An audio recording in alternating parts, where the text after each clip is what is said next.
to hit, application of force, as in bring in the noise, bring in the fun. Madam.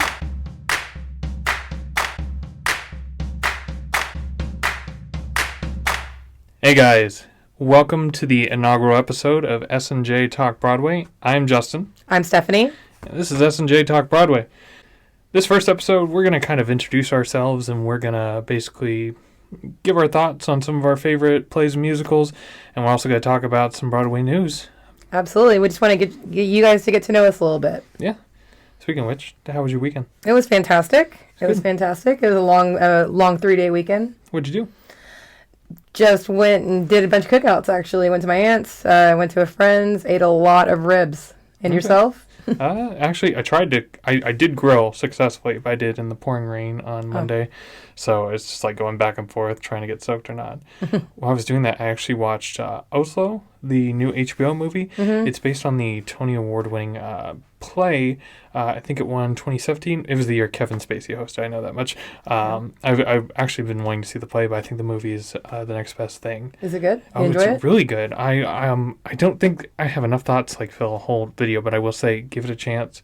I think the best thing about it is just like the way they just kind of transferred it from the stage to the screen. And not seeing the show myself, I was just like, I wonder how this was done, because just usually when they do a play like this, it's usually everything takes place in a couple of rooms, but it's just it was amazing how much, if they did extra dialogue, it really worked. Not really anything visually interesting, but just that script is amazing, and just it's about the Palestinian relations, and basically in the 90s they were basically trying to have peace in the Middle East, and this was kind of the final push to basically do that. They had these two Europeans who were like, I think if we can get these two leaders in the room, we can finally enact a document, a peace treaty. And they basically, it was the kind of meeting grounds, the kind of safe space was Oslo. And so, I might be butchering that. Travis called me out of it. So if anybody thinks that, correct that. But basically, it was just interesting seeing it was a very at odds of just and they had rules in this kind of area they rented out. It's if we eat, we don't fight, but we can fight and work out our differences in one room. And it's just these two Europeans that are we don't want to solve your problem, we just want to help you solve it. So they had no involvement. Oh, that's interesting. And it's just a matter of just they're the negotiators. Yeah, kind of. It's more of a town hall kind of. Oh. It's more like a town hall kind of thing, in terms of they just wanted these two countries just you've been attacking each other. And that's the thing, these two leaders, you've killed our children, our moms, our families, and just they just want to find common ground to end all this war and oppression. And so it was just a matter. And then I think I'm going to... Is it set in Germany? I think that's where Oslo is. I could not tell you. I honestly... as I was watching, because they go to this place where they meet every couple of months. Every time they go off the airport, I'm I have no idea where this country is. But yeah, it was interesting. But yeah, I'd give it a watch, honestly. Okay, we'll do. Done and done. Twist my arm. I really want to see the play now, though. That's the thing. I don't know. It's I wish more plays would tour. Especially the best plays. At least give them a chance. I'm really excited the Mockingbird tour is gonna... or To Kill a Mockingbird? Yeah, that's gonna tour, because, honestly, the staging looks interesting. But it's I've seen I've seen a Best Revival play as a boys in the band, and then I saw Best New Play, Harry Potter and the Cursed Child. And although we'll talk about that in a second, why that's a little bit of a challenge to have that tour, I think we need to get more into the idea of just let's have more of these plays tour, because I love seeing a musical, but I like to shake it up every once in a while. Well, at least there's always local theater for the play scene, where the singing is less important. So, True. That being said, I don't want to see a local group do a band's visit kind of thing. That would be tough for me. But that's a musical, right? True. Right. And we'll talk more about that in a bit. Stay tuned. But yeah, let's get started. We're gonna start out the news every time we do every time we do a podcast. We're gonna start with the news, a little bit of just what's going on in the Broadway world, and then from there we will talk about our subject, which today is our top 5 favorite musicals. But starting off with the news. It's official. With the pandemic slowly but surely coming to a close with the help of vaccinations, Broadway has set its sights on reopening this fall, finally. With that being said, I have an official list of reopening dates. That list is as follows. It's a lot. It's a long list, by the way. But it's all good news. Okay, as follows. Ain't Too Proud, The Life and Times of the Temptations reopens October 16th. Aladdin reopens September 28th. Caroline or Change has its first preview October 8th and its opening October 20th. Chicago reopens September 16th. Come From Away reopens September 21st. Company's previews start December 20th and open January 9th. David Byrne's American Utopia reopens September 17th. Dear Evan Hansen reopens December 11th. Diana previews November 2nd and opens November 17th. Flying Over Sunset previews November 4th and opens December 6th. Girl from the North Country reopens October 13th. Hadestown reopens September 2nd. Hamilton reopens September 14th. Jagged Little Pill reopens October 21st. Lackawanna Blues previews start September 14th and opens on September 28th. The Lion King reopens September 14th. MJ the Musical starts its previews September 6th and opens February 1st. Moulin Rouge reopens September 24th. Doubtfire, which has changed its name, previews October 21st and opens December 5th. The Music Man previews December 20th and opens on February 10th. Passover previews start August 4th and opens September 12th. Phantom of the Opera reopens October 22nd. 6 new previews start September 17th and opens October 3rd. Thoughts of a Colored Man preview starts October 1st and opens on October 31st. Tina Turner, the Tina Turner musical, reopens October 8th, and Trouble on the Mind previews start October 29th, opening November 18th. And I'm sorry I almost forgot, but Wicked reopens September 14th. So real quick, you skipped past it, but Miss Doubtfire. What happened there? They changed the name. They dropped the misses. Yeah, it's rebranding. Literally, like I loved their first poster. I think it was kind of cute. It had a pink background. It had Doubtfire fixing the D in Doubtfire. Mm-hmm. I think it's D or B. It was a really. I think it's like with all these posters, if it's something I would actually hang up in my room. Then this new one, it's changed from Mrs. Doubtfire to Doubtfire. I don't know if that has something to do with the like IP. Yeah, but. I hate the new marketing. It's got the whole cast dancing, which it's fun, but it's like, I think what I loved about its original marketing is it was timeless, you know? A little more minimal. Yeah. And also, like, they're going to change those people as they go on. So it's like, with the original, you can have, I think, like Anastasia, you have her running towards the gates, but it's the back of her. It's Doubtfire, same thing. It's like you can change Doubtfire and still, it's the same essential character. But it's just a marketing change. They didn't ask us. Yeah. But that being said, I'm super excited. I've got tickets to shows already. I showed you what I'm seeing, but I'm going to keep that secret because we've got reviews coming. Whatever we see, we're going to give our honest opinion on. And we're excited to do it. Yeah, and he's got a really great trip coming up towards the end of the year. I'm excited. But yeah, I think it's just... I think I was scared a couple months ago where it's like I heard the online chart. I follow a lot of boards, and it's just like I didn't think this was going to open this much. I honestly, there were people saying like we were only going to get 8 shows, but it's like not only I'm happy that we have almost 30 shows opening for before the end of the year, but just like the diversity of just like type of shows, not just musicals, but all these plays coming in what will be probably the new tourist season for a minute, you know? Right, and we get a Tony's, as you know, whatever it looks like, but at least they're moving forward. We are going to get a Tony's. We're getting a musical season. We're getting back to whatever normal looks like. We'll find out, but we're getting something. One show, one step at a time. Absolutely, and you know, doing the math in my head. We're essentially 1 quarter away. We finished 1 quarter's worth of time, 3 months, and then boom, it's September. Yeah. We're getting started. I mean, it's crazy. And I think what's funny is, like, as these reopenings are coming, and we're only giving the list of what's reopening now. There's also speculation that there's about 10 other shows that may reopen before the end of the year, if not be pushed into next season. But I think it's just this kind of this kind of like war of just like, I'm going to open first. Because it's like, everybody was going to open September 16th. You had Hamilton, you had Wicked, you had Lion King, and then like Hasten, like, ooh, we're going to do September 2nd. And then now Passover is going to do August 2nd. And didn't Hamilton have something planned for the summer? Are they still doing it? We talked originally where there was a rumor that they were going to open on July 4th. I don't think that's going to happen. It's supposed to be a stunt opening, but I think with everything that's going on, Hamilton actually has the most restrictive audience rules. A lot of theaters, they want you to prove you're vaccinated, or some of them just want you to wear a mask. Hamilton wants you to prove your vaccination, wear a mask, not social distance. They're going to... is that Hamilton or is that the theater? No, this is Hamilton. Like, this is like, they are the most restricted. Like, they announce, like, a lot of them are like For instance, Company is they're opening so late because they want to see how this season goes in terms of like if this comes back, but or like the Jemiason, I might be butchering that name, but like the people who own Book of Mormon and Hadestown shows, they are, the reason they're opening so early is they're like, they're going to take extra measures, but they're going to back off. It's all how they're going about this, but Hamilton is literally being as restricted as possible because they want everybody to be safe. I think that's the end of the day. We're coming out of a pandemic and I want to go to the theater, but it's like, we've got to be safe. And we've all been to those theaters. It's not like they're state-of-the-art ventilation or anything like that. You're going to, you get what you get when you go to those theaters. So I agree. You need to be safe. But I'm excited, nevertheless. Broadway's back, people, and we're excited, and that's why we started this podcast. Almost, almost back.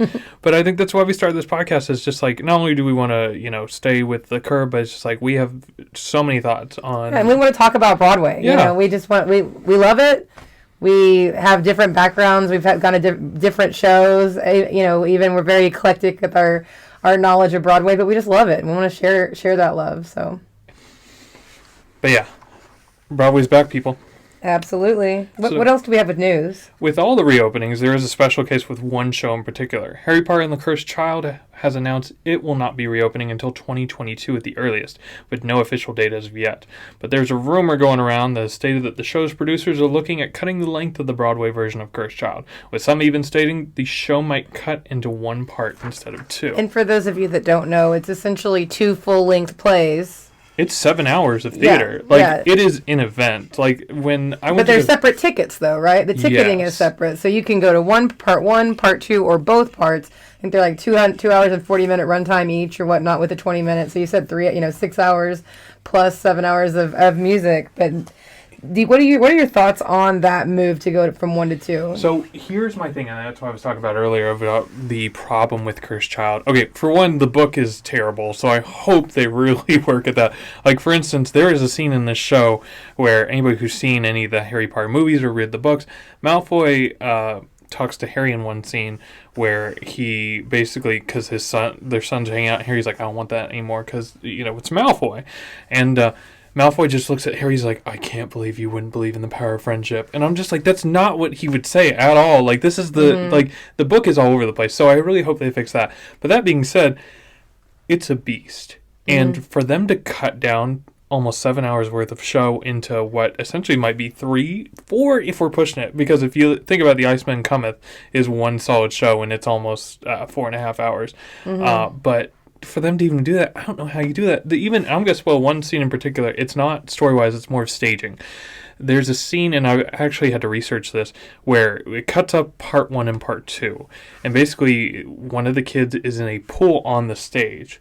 Now, for them to reset to the next part, whether they're doing part 1 and part 2 on the same day, or part 1 and part 2 a day apart, they basically have to train that and not really rebuild, but it's almost like an ice skating rink of like padding up on top, which is it's a cool effect and also makes sense for the story. But it's like if they're not in a pool, I don't know how you rewrite that part. And it's little things like that where it's just like, this is going to be such a mess. And I commend the people who are doing it. And like, this will probably be 10 months tops for them to try to rewrite this. And as far as I know, it's just going to be the Broadway version. This might transfer over to San Francisco and the other productions.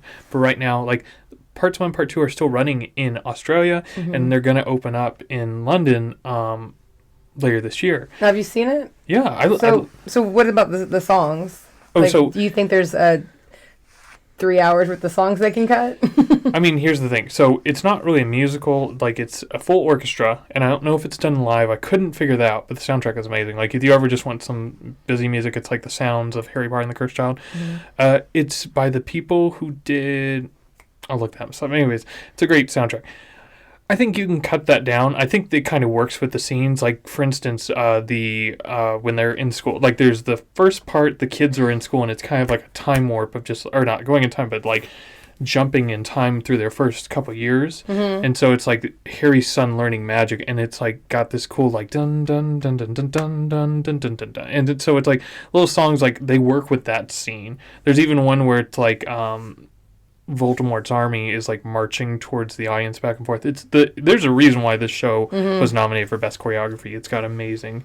So to me, listening to you talk, it doesn't sound like you feel like there's that much material that should be cut. Yeah, and that's the thing. It's like, okay, so there are little things, nuances. For instance, like there's a whole scene with like Hermione and Ron's relationship that I feel like could be cut, and I understand that. Like if you want to shave off 30 minutes of the show, and I mean bare minimum, but I think some of the best parts that I know already they're aiming at cutting to shorten this runtime. Malfoy's son, for instance, has some of the funniest things in that show, and I think you'd have to cut him. Like that would be the first thing on the chopping block. And I don't know, I don't know how you can save that and cut other stuff. The whole point of the villain, there's a cool scene where basically you find out the villain's intentions, and the entire theater, like, and that's the other reason why this show cannot tour ever. The entire theater is blacklit with like writings of her like just demented, like, I'm gonna get this person, I'm gonna kill this person. And it's just like it's little things like that where the show can't tour, but at the same time, like, what would they cut? Like going down to one part, this is like to Frankenstein this show into one part is unfathomable. And that's just a rumor, right? It's a rumor, but it comes from a very reliable source. I think the whole thing, the best thing about this precursor of just like why they're pushing back reopening, and you know, you can't tell me like, I understand it's 2 parts, it's twice the trouble, but it's just like you've got a show in Australia. It's twice the money. True. It's twice the ticket sales. I think that's the other thing is. Because I mean, I wouldn't be able to just go to one. True, and I think that's the problem with the producers is having the commitment. The ticket sales of this show in particular were kind of lacking pre-pandemic. Okay. So it was near the end of like people go to London, like it's so cheap that you can, or the Australian edition. But when you go to New York prices, it's like paying $300 for 2 parts. Like that's a lot for some people. Right. A lot of people will only go to Broadway, and it's like, you know, we've kind of set these prices where it's just like it's tough for them to do more than one show. And Harry Potter is a little bit niche. That's one of the reasons I haven't seen it. Don't ostracize me. I haven't seen any Harry Potters. No, you're fine. Like movies or anything. So I'm not going to go to a play first. I got to get some backstory before I'm just going. You need to watch at least all 8 films to enjoy this show. And that's the other problem. It's just like, I was watching, it's just like, yeah, everybody's laughing at like when this character says this or this character does that. But that's because we've grown to love them. They know those characters, and I think right? That's the problem with like when Hermione was announced to be African American, the people kind of revolted for a certain reason because they had known Hermione to be this race. Now, in the books, I will agree, it does not matter. Like, and I think also, I want to make this clear, I like the choice of the casting, and I think this is its totally separate point. I think the whole writing, and like I said, the book is terrible. It's its own separate entity. It's just like, you know, nothing in this world makes sense because it kind of ignores some of the key characteristics of the character. But again, that is also the down-selling point. You know, the only people who may not like it, who will go to it, will either be someone who is just so curious and a Broadway fan, or a parent that kids are just dragged to it. So because I don't know, so educate me. It's performed in the same theater, part 1 and 2. Yeah, like what they do with the staging is amazing. That's the one thing, and that's the thing. When I went to go see the show, I think I told you like I saw Frozen a couple nights before, and I'd seen stuff on that stage, which was amazing. But then this show was like, nah, hold our drink. Yeah, it was like it's astounding. Like the stage magic alone and the staging of the show is just, it's amazing. But at the same time, it's a reason it can't tour, right? Because it's so intricate, and it's a reason why I don't know how they're going to Frankenstein the show into one part without losing what's essential to it. So every day they play part 1 and then the night show is part 2? So it all depends on, I think they do 8 shows a week, and it's both parts. But it's like, for instance, when me and my friend went, we saw part 1 on Thursday night and part 2 on Friday. But then like Saturdays and Sundays will be part 1, part 2 simultaneously. They'll get 4 hours to reset the show. Can you imagine? That's just a full day. That is, I mean, it'd be an awesome day. I'm not gonna lie. A full day of Broadway sounds pretty amazing to me. But if that is a full day. If you love the IP enough, like I feel like if there was, what's a movie franchise you really like? Like. Yeah, I mean, I can definitely sit through it. I'm not, No, I'm just saying, like, yeah.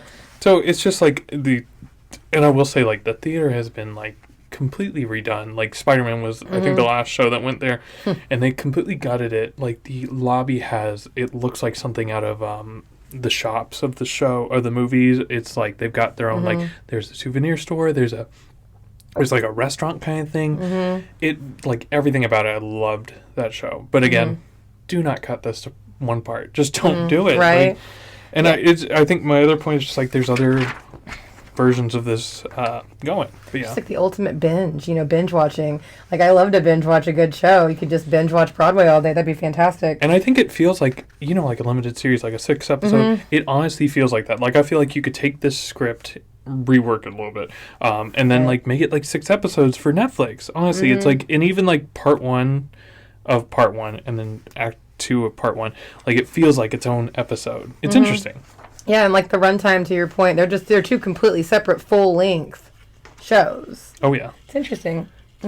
Kind of got me wanting to check that out. Hopefully they don't mess with it too hard. I think I would also like see a two-parter again. Like I wanted to see that Angels America revival that same year with Nathan Lane and Andrew Garfield, but it was just the amount of like, do we want to do another two-part? Because we wanted to see Mean Girls and Boys in the Band. But yeah.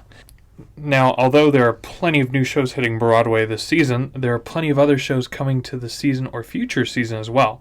One new show has announced I'm announced super excited about this, by the way. One new show has announced its out-of-town tryout and its site set on Broadway. Once Upon a One More Time, the Britney Spears jukebox musical, will have its world premiere in Washington, D.C. at the Shakespeare Theater Company. Directed and choreographed by, and I might be butchering these names, Keon and Mari Madrid, Once Upon a One More Time features an original story written by John Hartmere that flips the script on the well-known fairy tales. Cinderella, Snow White, and the Little Mermaid and other characters gather for their fortnightly book club when a rogue fairy godmother grants their wish for a new story by dropping the feminine mystique into their laps. The musical weaves pop anthems of Spears, including Oops, I Did It Again, Lucky, Circus, and Toxic, into an adventure about smashing the glass slipper and claiming a different kind of happily ever after. Its limited engagement will start November 29th and end January 2nd. More details will be announced in the months ahead. Wait, so you mean that in NDC, right? It's coming to Broadway, though, right? Yes, it is the pre-Broadway tryout. So what's funny is snatched that away from me when you said that. I'm like, wait, I can't see it. I can't wait to see this. I love Britney. It's going to be interesting. I mean, I'm not saying it's going to be the best play, but I love Britney, and I will absolutely see this play. Yeah, I think it's. Have you heard of Head Over Heels? Mm-mm. Head Over Heels was not Dixie Chicks. It was another jukebox musical with like its own kind of like Mamma Mia kind of story, and I feel like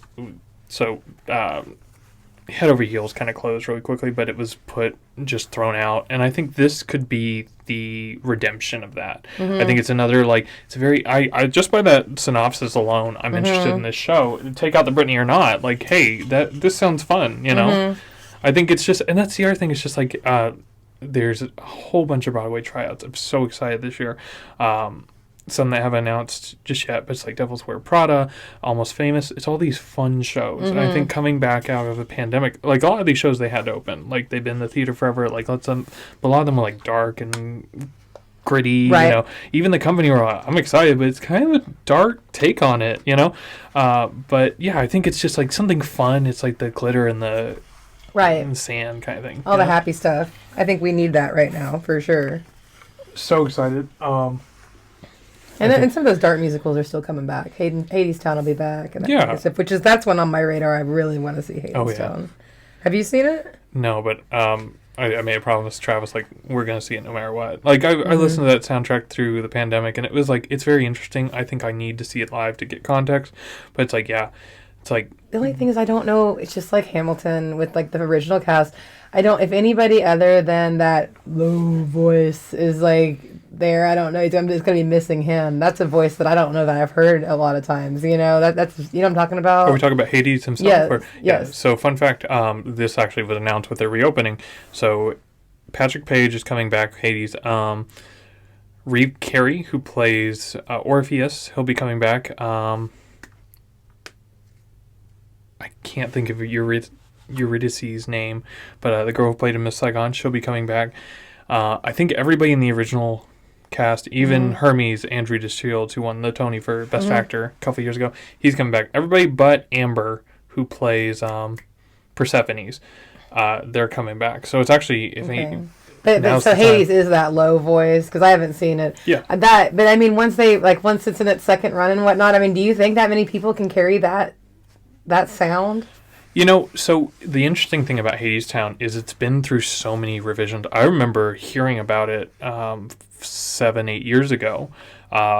Like it's been to New York Theater, it's been to London, and this has been a work for a long time. Travis even mentioned like some of the songs are like, it's kind of weird, that's kind of politically. I'm like, it's just timing.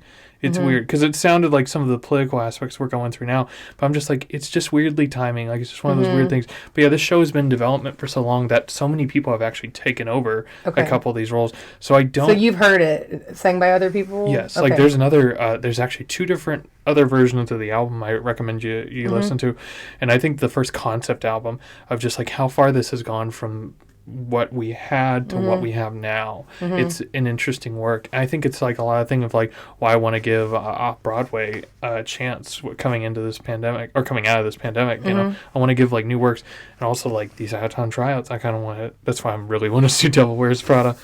Like, but yeah, I want to see like these works go from what they are to what they are now. Absolutely. But yeah, I'm excited for Britney Spears. I'm excited for all these shows. But we need some fun, like you said. It's time for some fun stuff. But speaking of excitement, what shows excite us? Today's topic is our top 5 favorite musicals. Basically, you all need to know us. Like that's the thing. You can't watch 2 hours of us and not know a single thing about us. So what better icebreaker for us to give you, the audience, is to basically share what our favorite plays are. So what we're going to do is we're going to go from our top 5 from 5 to 1, going back and forth. We're going to start off, Stephanie. What is your 5th favorite musical? Number 5. My number 5 musical is Dear Evan Hansen. Obviously, it was a meteoric hit. Everybody loved Dear Evan Hansen. I saw it really late in the game. I actually saw it at the end of 2019, right before the pandemic happened in December. It was the kind of play that I heard it, and at intermission, I called my parents. Just like, I don't know. I know I've been difficult before, and I love you. It's an important play. It's a play that makes you feel. I listened to the soundtrack of that all the way through. Had really no idea what it was about, having listened to the soundtrack. I think we had lunch like prior to that. Yes. And you're just like, is this like a play and a musical? I'm like, yeah. Yes, it was. Justin and we met. I knew like, okay, Broadway buddy for sure. So I was driving up from Dallas. I lived in Dallas at the time, and I listened to it on the drive up because I knew we were gonna hang out. And I wanted to like talk to you about it. No idea what it was about by the end of it. I loved, but what I did know is like lots of standalone songs, like beautiful songs that didn't even really need context to be awesome songs, which isn't always the case with Broadway. A lot of times there's pretty songs, but it's like, oh, I wish I knew. Like, but a lot of the good music, but I had no idea. So having seen it, I know the gentleman next to me. I was by myself, and so was he, and he was like, came over, whispered, he goes, "This is so much better than Hamilton." And I was like, whoa, I'm not sure. I don't know about that. But, I mean, there you go. You know, it meant a lot to the right people. I know I was at a family function, and my cousin's daughter is like, oh my gosh, you saw that? The way it resonated with the younger crowd, I get it now. And also, you know, I will say it meant a lot to me having seen it. I loved it.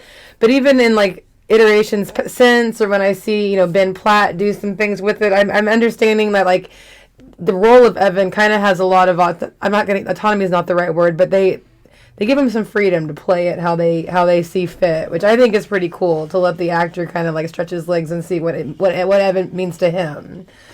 But it definitely stood out. It's one of those plays that I listen to in my spare time, just in the background. You Will Be Found. I love it.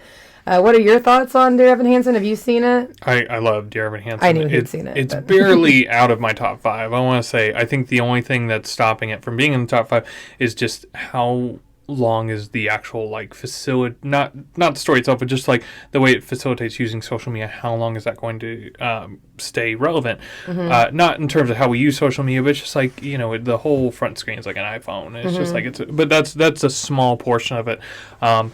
I think I'm right there with you. It's a tug on your heartstrings kind of show. I've never gripped my seat so much when he confronts his mom in Act 2.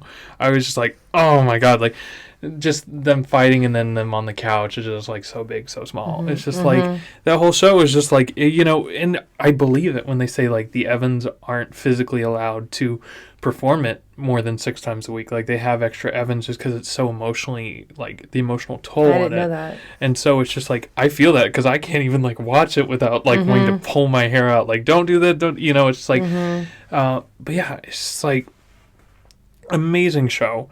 I think that team, the people who did Greatest Showman and they did La La Land, the music of which, they're a trailblazer. They are the next Rodgers and Hammerstein, if I could remember their name. Which even they did the Christmas Story musical.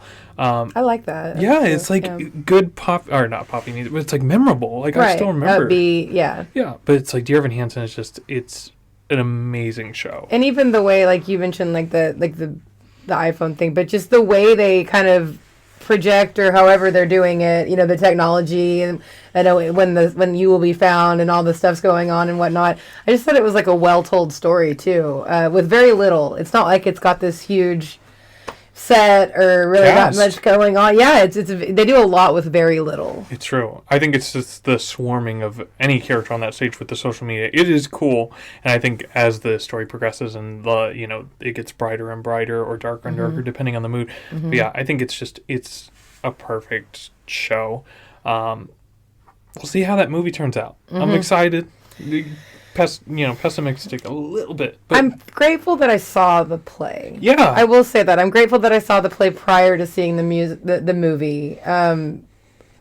That way, nothing will be taken away from the movie having seen the play. I'm not sure. My biggest hesitation is the age of Evan and the main character, despite the fact that Ben Platt, hands down, is a rock star. We'll just see how it plays since everybody's so much younger than him.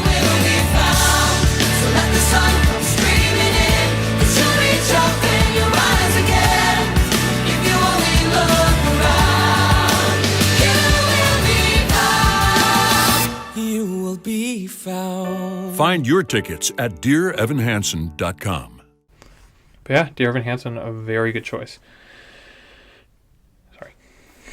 Let's check my list. What is my top Number 5? What is your number 5? For me, Kinky Boots. That's a good one. I love Kinky Boots. I love me some kinky shoes. Schitt's Creek people out there. Kinky loafers.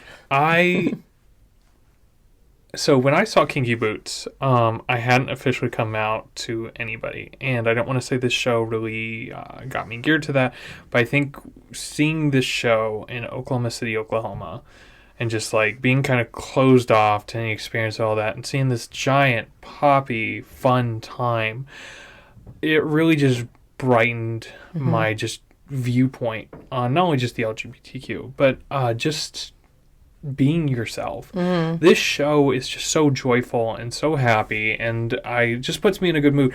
I will listen to any form of that album. I have the German orchestra version on my phone, and I will say the orchestra, because they have a full orchestra for that entire. I will listen to that. I may not. I understand the words because I know the show by heart, but it's like I love this show to death. I think I've seen it 3 times, and I've seen the pro shot 12 times, and I would, it's coming to, or they're going to do local productions pretty soon in Oklahoma City and Tulsa, and I may go watch it again. Yeah. Local productions? You mean like locally, no traveling cast, like nope. Tulsa Theater? Yep, Tulsa Public Theater and Lyric Theater. Lyric doesn't have their dates, but Tulsa's supposed to have it next February, March. But, if you need stunt casting, I'm here. But, yeah, I love this show to death. I think it's just, anytime I'm in a bad mood, you can put Raise Me Up or Hold Me in Your Heart or Soul of a Man. Like, it's also got one of my favorite. The thing I love most about musicals is not only the huge sets bring me in, but just like my favorite part of a 2-part show is the first act closer. I feel like there are some shows that just like they put me in a good mood and it's just like I'm ready for more. This show's first act closer is just a nice little bow. It's like what I love in a first act closer. I love everybody getting together, the factory workers going on that floor and just like come together and just like everybody say, yeah, we're going to save the factory, And I think it's just like this small town of just like, perseverance and, you know, against all odds, against hate, you know, it's something everyone needs, you know. And it's timely. Yeah. Yeah, I think when I created this list, it's just like I had to really like pick and choose. And this show honestly didn't almost make it. It would have been like 6 or 7. But it's like, I think it's just like what stays with me. And I think Kinky Boots is just like, it's one of those moments where, you know, living the lifestyle I live, you know, this is a show that proudly just like be you. Unapologetically. Yeah. And just no matter against all odds, it's just an amazing show. You've seen Kinky Boots, right? I have, and I agree. It's an awesome play. What I didn't realize is that it was a movie. I think you told me that. That was new to me. Now, is the movie a musical? The movie is not a musical. Okay, because Cyndi Lauper wrote the music. Yes. Okay. So, funny enough, it has music in it. And the funny story about this. So, the music is actually, it's kind of a jukebox musical. In sense of everybody dances and breaks in the song. The show that Lola performs in the movie is kind of like a drag show. Instead of lip syncing, they do it live. So it's like these boots were made for walking. And she does that in front of an audience. So anyways, funny enough, Kinky Boots, another reason why it has a special part in my heart, was the first musical me and Travis ever saw. I drove him out to Missouri. I'm like, listen, we got to go see a musical together. And he's like, he hadn't seen something in like years. I'm like, let's go see Kinky Boots. And I found the nearest location. It was Springfield, Missouri. Okay. And so we were just getting to know each other at the time. And he really wanted to like, you know, meet my interests. Like we were both like trying to, you know, see each other eye to eye. So he listened to the soundtrack, what he thought was the musical. And he listened to the movie soundtrack. Oh, no. So he's like, Justin, why do you like this show? It's like songs I already know. I'm like, how do you know Land of Lola? And I'm like, oh, you listened to the movie? He's like, no, I didn't. I'm like, yes, you did. Aww, that's cute, though. He's trying. I think it was even better because it's like, although I don't mind if anybody listens to songs before they go see a show, I think it just made the experience better because it's just like, you know, seeing the excitement in his eyes is what I felt the first time I saw that show. And I don't know. I love it to death. I'd see it again today, you know.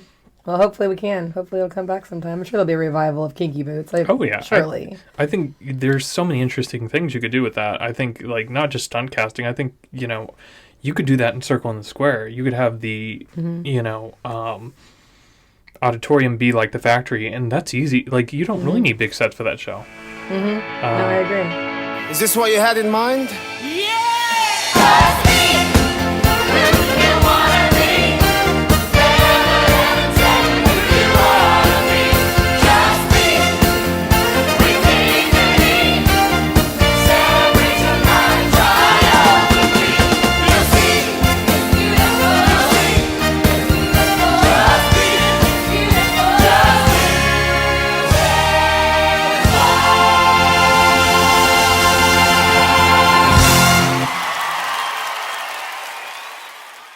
But yeah, number 4, Stephanie. What's your number 4 spot? Number 4, and this may be controversial because it's not number 1, but it's Hamilton. Okay. It's Hamilton. There's not a lot that hasn't already been said about Hamilton, but I traveled to New Orleans when I had the first opportunity to see Hamilton. I got to see it in New York. I have in the greatest city in the world. The greatest city in the world. I'm out to this day. Like anytime I was on vacation a couple weeks ago. Anytime I'm anywhere that's cool, I like just turn and I'm just like, look around, look around. Like I love Hamilton so much. I have the 4-disc record set. I've got the book. I've got too much merch. Like I strategically placed it in my office. A lot of people I work with are from New York, so. I got my water, my coffee mug, all the things. It meant a lot to me. Honestly, Hamilton's something that I've always been involved. Or I used to love Broadway. My parents raised me going to Broadway. I got away from it a little bit, and then Hamilton came out, and that just got me like full force back into Broadway in general. And for that, I kind of feel like I owe Hamilton something for that because it's definitely a positive force in my life. But also the fact that it got it's not just me, it got a lot of people that didn't care at all about Broadway invested in Broadway, including like, you know, more like lower income parts of New York students and stuff, and just kids that would have never even cared, you know, and it brought a Broadway show with a different sound that appealed to people that maybe don't like show tunes and stuff. It's just the impact, we're still feeling the impact. It's incredible. I bond over people with Hamilton over people getting on a plane with the Hamilton hoodie. It's like you Hamilton, like it's awesome. It's like wearing a college sweatshirt these days. Every song I know every song, every word, every song. It's like embarrassing, almost kind of ridiculous. But I mean, even mixtape, I know all about. I love mixtape. I just feel like it's I don't know the word I'm thinking for it. Just a revolution, if you will. No pun intended. It's an infection. Right. Hamilton, hands down, is definitely one of the most impactful, in my opinion, musicals of all time. So. And like you said, just like everyone, I talk to people know I love theater, and they'll be like, should I give Hamlet a chance now that it's on Disney Plus? And I'm just like, yeah, do it. Because the thing, and I told my dad this, I honestly didn't think about this till I had a conversation with him. If you don't like a song in Hamilton, unlike other shows where everything is sang or every single second is a song of that show, with the exception of like a couple minutes, like, you will find another song that you don't like. Don't like this song? Wait 5 minutes, because it's just... You said you'll find another song that you don't like, or you do like? That you do like, sorry. Okay. That you will like, because it's just a mix of just so many different types of music, whether it's R&B, rap, classic Broadway. It's got something for everyone. And I think it's just like, not only is it the story of our country's founding, of bringing people who wanted something similar together, it brings, like you said, regular people together to love this show. It is America's musical. He's a genius. I mean, just the work he did in that, love him or hate him, Lin-Manuel Miranda, he's a genius for that. Like, that's a work of art. The performance versus the artist, like, totally separate things. He is an artistic genius for sure. Absolutely. And there's like, and I'm not well versed enough to have all of them memorized, but there's little Easter eggs in that play too that reference other plays. The only one that's coming to mind right now is like this "Nobody Needs to Know." Like that's from, is that from the last 5 years? I think so. There's just some moments like that throughout the play, which just to me reinforces like he's a fan of the art too. He's not just like this. I mean, he's well versed. He's the ultimate theater kid. Yes, absolutely. He knows what he's doing. He knows what he's talking about, and he tipped his hat a few times. I think it's pretty cool. But yeah, Hamilton. I love that show. I think that's the other thing. It's just like, it's one of those musicals. Like, it's like Wicked. I will see Wicked if I get the chance. I'm not gonna run to go see Wicked, but it's like, it's one of those musicals. Wicked. I'll watch it anytime. Yeah, it's a good one. I won't go see Wizard of Oz again, but I would definitely see Wicked again. Oh my gosh, I saw Wizard of Oz as a dinner theater. That was the first show I saw. That might be like a better context versus the Civic Center, a dinner theater. I think maybe I could wrap my head around that a little more than me expecting it to be Wicked 2.0, because it was not. And before the show started and during the intermission, when we were served our food, it was the actors in their costumes. So it was an interesting spin. Funny enough, you want to know who got my Broadway addiction started? My aunt, of all people. She brought me there, and it's just like... Oh, that was your first... That was my first production I've ever seen. Was it a Broadway production? No, it was just it was like the Longmont production. Like, I looked this up years later. Longmont does dinner theater, and it was funny. Like, their season was like Music Man, Wizard of Oz, Oklahoma, and something else that year.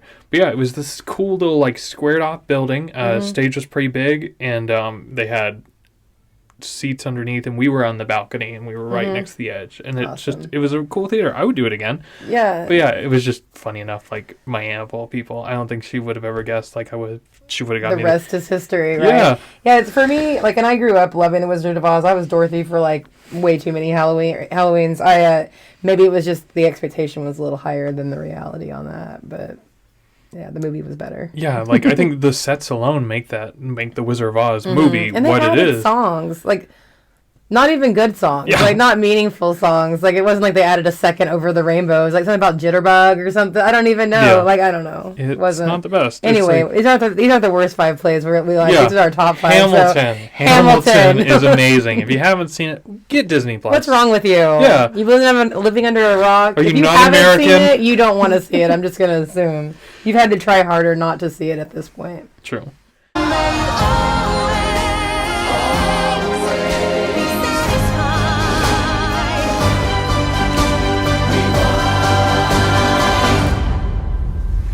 This is Hamilton.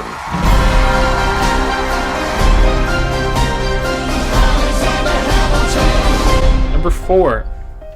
So my number 4 is interesting. So my general rule of bigger musicals like the mainstays, like Les Mis, Hamilton, or even like when I know I want to see a show, I tend to hold myself from learning anything about it or watching a bootleg, which I will watch bootlegs. I'm just gonna say that right now. But like I will try to keep myself. If there's a show I'm really interested in, I'm gonna wait till I see it live. During this pandemic, I think we all went through some stages of having to rework how we, live day-to-day life. But I was hungry for theater. Absolutely, as was I. Hence the podcast. Yeah. But there was a show I wanted to see, and I'm going to see. I have tickets to see. But I love this show.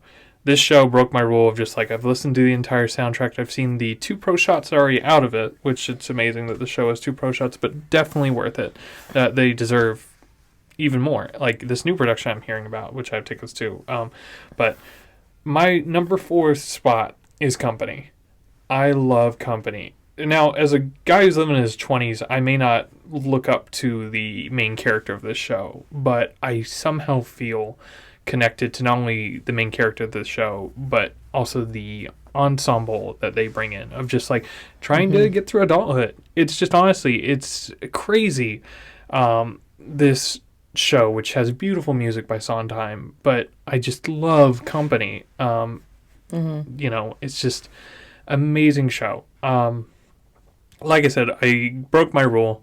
I started off with a couple songs. Like, I honestly awaited. Here's the thing. I had tickets to the new revival of Patti LuPone and Katrina Lincoln. Lucky. We'll go over her in a bit. But I had my tickets for October before we thought the shutdown was going to end. So I held off. Then it got extended to January. So I listened to a couple songs. And then it got extended to the summer. And then I just broke my rule. And I listened to the entire album. We're never going to see it. And it's like even without the context, I just felt for these characters, whether it was Drive a Person Crazy or Never Get Married Today.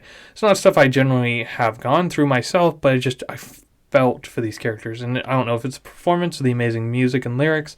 This show is just, there's a reason it's lasted as long as it has. And that's the other thing, is just like, even the older albums, I have a vinyl of the original album because I love it so much that this pandemic has like really made me like break my mold of just like finding out shows I like. But it doesn't feel dated. Some of the monologue does feel dated, but it's like the music itself just feels like when I listen to the original or the 2004 revival or the new revival, it feels a musical for today, even though it was written in the 70s. Like it's just an amazing show.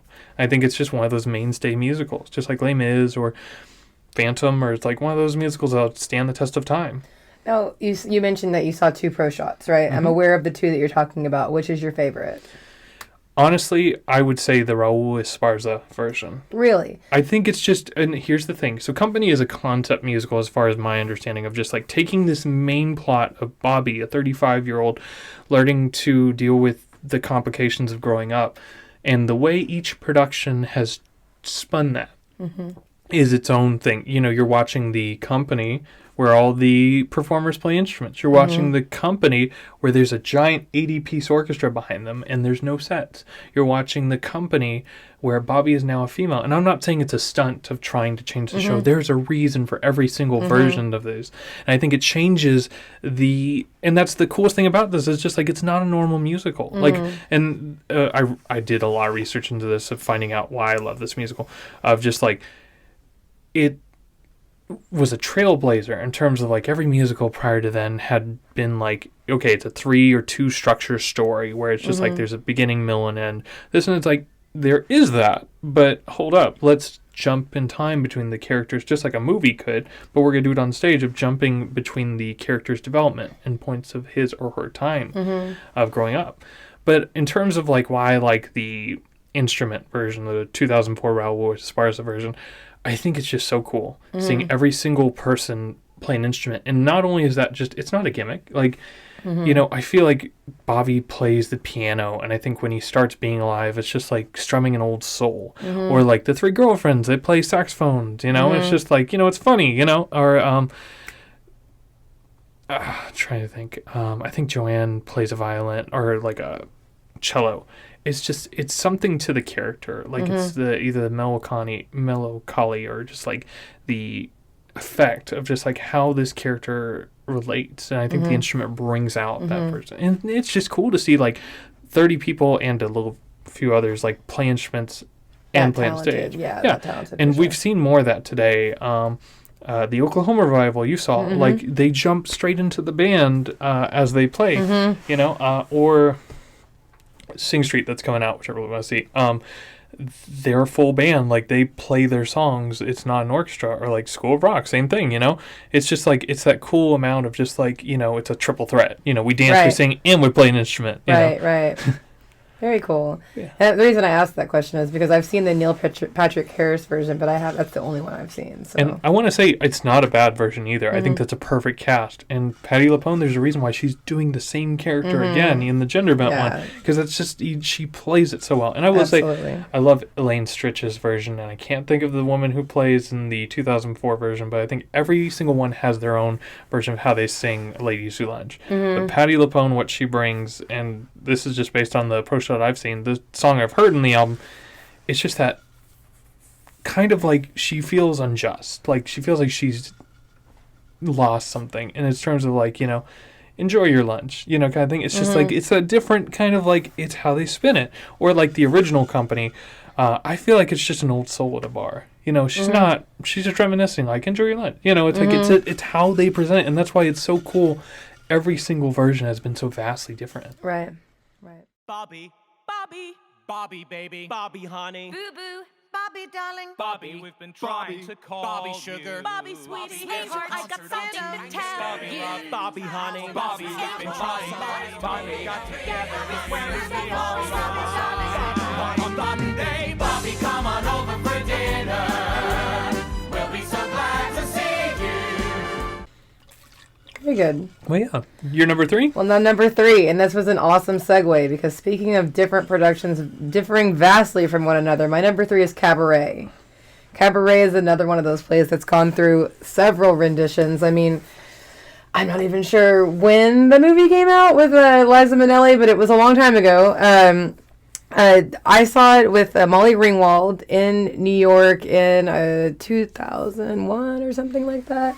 Yeah, I'm not sure what that says up there. But that kind of, it was one of those things, no expectations. I was walking with my mom in Times Square. We see like a building size, the big posters draped along the building, and it's Molly Ringwald. And I don't typically love stunt casting, but it absolutely, I want to go see that. And it was at the old Studio 54, which doubled how cool the whole thing was. You know, now I'm going into this iconic theater or, venue. And I leave just blown away. You know, I'm buying a CD on the way out. Like, I just loved it. It was amazing. So I say all that to say that I recently stumbled, and it was one of my top musicals right there. Having said that, moving on. But recently I stumbled upon the 1993, I think the director's name was Shawn Mendes, which is, I know somebody else's name now. And it had a person named Jane Horrocks play... I lost her name. Sally Bowles. Yes. Sally Bowles. And it is tragic. I mean, there's no other way to put it. She plays it tragically. And Life is a Cabaret song, I mean, I encourage you to look up Jane Horrocks sing that song on YouTube. It's incredible. It is tragic. It makes you uncomfortable. And the whole point is the lead character in that play isn't supposed to be a good musician. She's supposed to work in a seedy place, have a kind of a depressing existence, and life is supposed to be hard for her. And we've seen it, the renditions with like Liza and stuff, where she's a wonderful singer. She's very upbeat. And it's just a different story. Nothing wrong with the original. I have that on DVD. I love that too. But the fact that the same story can change so much just with different people's interpretation is incredible. It's an incredibly dark play. I honestly don't think when I first saw it, I fully wrapped my head around everything that went on. But over time, reading more about it and rewatching things and stuff, I do fully understand it. I highly recommend anybody get to watch it that can see it. Stunt casting, because I guess it's kind of justified because they're not technically, they don't require the best singing chops to play that role. Not that Molly Ringwald doesn't have great singing chops. Molly Ringwald's amazing, and she actually, plug for Molly, she has a jazz band that she actually is a jazz musician, so it was kind of fitting for that. But the version that I saw in New York with her, again with a kind of tying back to Company, the performers of the Kit Kat Club, the other dancers, all play an instrument too. And basically they introduce them by them being above the stage, like in the band and whatnot, which is very different from the depressing 1993 version that I actually probably prefer more in hindsight. Like, just the way one story that has such deep, dark, heavy subject matter can be spun and told in so many ways. In every way, you take something new out of it. I think Cabaret is fantastic. I gotta say, I can't agree or disagree. I've not seen the show. I'm gonna make you watch Cabaret. I want to watch Cabaret. It's one of those shows, like I was saying earlier. It's one of those shows I want to be. I've heard its power. It's one of those musicals I want to see it in a big version. And I mean, it's like a Nazi Germany setting. Yeah. It's really not like, I think a lot of people that don't know much about it have no idea really what it's about. You know. And I think I've seen it in so many different like movies and TV shows. Whether it was like it had its own part in Schitt's Creek, it had its own part in Love, Simon. It is one of those musicals where it's like it's in the public whether you like it or not. But yeah, I want to see that show pretty badly now. Now, speaking of which, what are your thoughts on stunt casting? What are your thoughts on Eddie Redmayne playing the, what is the main dude, the, what's, the entertainer? No, the... Is Eddie Redmayne, did he play in Les Mis? Yep. Okay. And he's also, did you see The Danish Woman? No, but I know he's Cosette's like love interest, and yeah, I'm aware of who he is. He's going to play the what is it called? The not the entertainer, the man, that's gonna hurt. Give me some context about it. He's the main, he opened up Cabaret. It's like Cabaret. Oh, the MC. Yeah, he plays the MC in the new West End revival. It's the cast was just announced. The rest of it's pretty bland, but that's where I was like, even without seeing the show. And seeing what I saw in Les Mis, and I do not... Okay, yeah. I want to make it very clear. I hate Eddie Redmayne with a passion. I wasn't impressed in Les Mis at all. Take the musical out of the equation. Eddie Redmayne, I have some beef with this dude because there was a movie he did years ago where he played Stephen Hawking. It was like The Theory of Everything or something like that, or this Theory of Love. Yeah. I hated that movie so much. I was like, how do you take this man's life work and turn it almost into a chick flick? I was like, this is terrible. Was that Eddie Redmayne's fault, or is that the script? I think that's a script, and it's like Eddie Redmayne, he got an Oscar for that role. And I'm like, dude, you're in the chair for like 2/3 of that, and people say, but it's the progression. I'm like, no. Yeah. The progression was like 10 minutes. You're not going to give a dude an Oscar for 10 minutes. And we can talk about all day how award shows, but that's where I started my hate with him. And then I saw The Danish Woman. I wasn't impressed with that. And then he ruined the new Harry Potter movies for me. So it's like... I wasn't... Marius was what he played in Les Mis, and I didn't think... There was no special thing for me there, but... So I think this is more of like, instead of stunt casting, in my mind, it's like hate casting. It's just like, who's the worst person possible we could put in this role? It would be interesting to see the MC, like... So the MC, and honestly, so the original version... is less sexualized, but in the 1993 version, and then I would say in the version that I saw too, the MC's pretty sexualized and stuff. So I don't know how that's gonna pan out. It'll be interesting. I think it's the kind of role that you can take too far and be corny. If you don't it's one of those things. I don't know. It's like a tightrope kind of role. So we'll see if he's like a cheese ball, or if he's actually believable. But I don't know. I think it's just Alan Cummings to me is always going to be the MC, and he was in the 1993 version of James Norris, and he's the first one that really sexualized that role.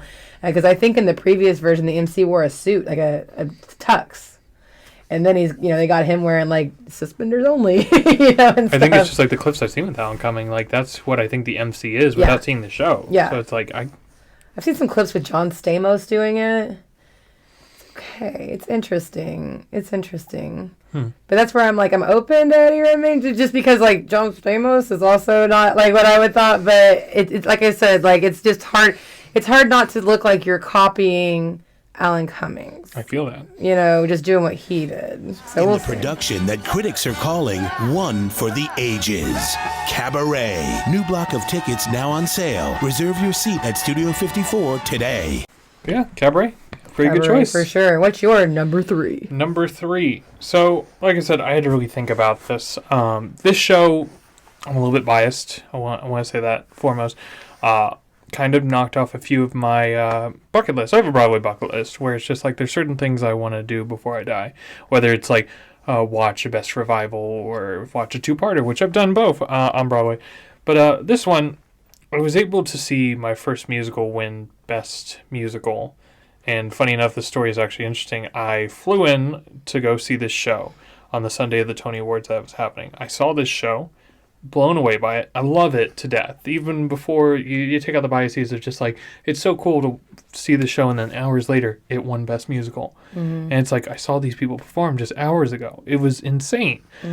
But that being said, this show is just, it awes me even to this day. I think back and it's just like, when I want to see theater, I want to be challenged. You know, my personal idea of like, what is theater? Because I think you can't really like put a label on what is theater. What is theater to you? What is theater to me? And this musical turned my idea of like, I love poppy songs. I love big musical numbers and huge staging. And this musical is like, now hold on. What if we take that and give you the complete opposite? The Band's Visit is my number 3 because it did something like that. This show is a quiet little piece of Broadway. There was one review in particular where it said like, this is a show for adults, and I believe it. There's no big numbers, like the songs are there, they're quiet, it's a jazz show, but yet it takes place in it's not Israeli, Israel. It's an Arabic country.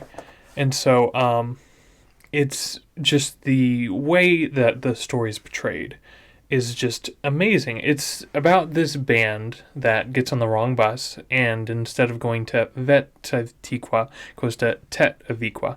And I may be butchering either one of those, but there's a whole song about it. But they come to this town, which is like going to like Catoosa instead of Cincinnati, you know? Okay. And so they are basically stuck there for the night, and the town kind of brings them in. And unlike a show that was nominated season before, Come From Away, it's a whole different take. Instead of being like, oh, sure, come in, door's always open, it's like, you can stay. Like, it's very subdued. It's just kind of like it's a very honest take on just community bringing in other people. And so you're there for the night, and it's actually one of the coolest things is its lighting. It makes it feel like from the afternoon to the day, like the way the lights work, it looks like it's a sunrise, a sunset, which it won. I think it won Best Lighting, and it should have for a reason. But yeah, it's just they're there for a night, and you just learn about the townsfolk. You learn about shop owner and her past relationships and why they may have failed. You learn about the band leader and why he still loves his wife and why he does what he does. It's a show about people, and that's what I love about it. And like I said, it broke the mold. Like I'm the kind of guy who goes in and it's just like, I want to see the Kinky Boots first act closer. And it's like, you know what? None of the songs were like that. The best song in that show, Answer Me, you have all the characters and they're just like on stage, they're looking out at the night sky and they're just like, you know, they want a purpose in life. You know, it starts out with one of the characters, he's been in front of this phone the entire show and he just wants someone to answer the phone, but a lot of them just want a calling. So they're like, answer me. And it's just a beautiful sentiment. So I would recommend The Band's Visit. It's going on tour. Go give this show some love. It is. Yeah, it's like this show deserves so much more than. And quick side note, I'll make a lot of people mad real quick. For the 2018 Tony Awards, for people who say that shows like SpongeBob or Mean Girls should have won, and the fact that Tony Shalhoub won for sitting in a chair, I just want to say there's a reason why he won that Tony. This show is not a piece of marketing. Like, this is an amazing show. So like when I hear people online like, oh, SpongeBob should have won Best Musical. No, it shouldn't have. Like, Which is like I've seen all 4 of those Best Musical winners, and I gotta say, like, that show. And they got it right. Yeah, that is an amazing show. Like Frozen 2, like all 4 of those. Like if I was gonna pick one, I was so glad that show won. So it's gonna tour. Is it coming here? Not to my knowledge yet. I think the closest we're gonna have is Nashville, but that's for right now.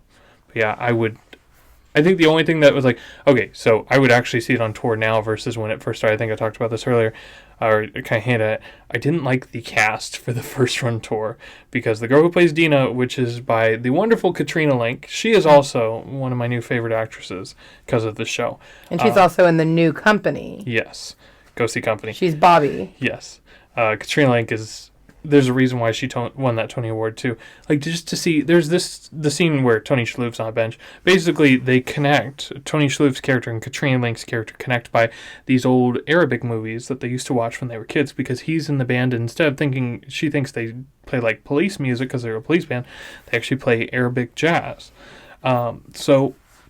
She's shocked, and she's like, I love that music, because when she was a kid, she would watch these old Bollywood movies that would have that music in it. So they connect, and they're on the bench, and he's like strumming with the music, and she comes in, she does this amazing dance where she's just, the way he's moving his arms, she just kind of connects with him. And I think it's that little connection of just like they all have something in common. But there's a reason why Katrina Lenk won that role. Like, she may not belt out like crazy, but she's a testament, and it's just because of that.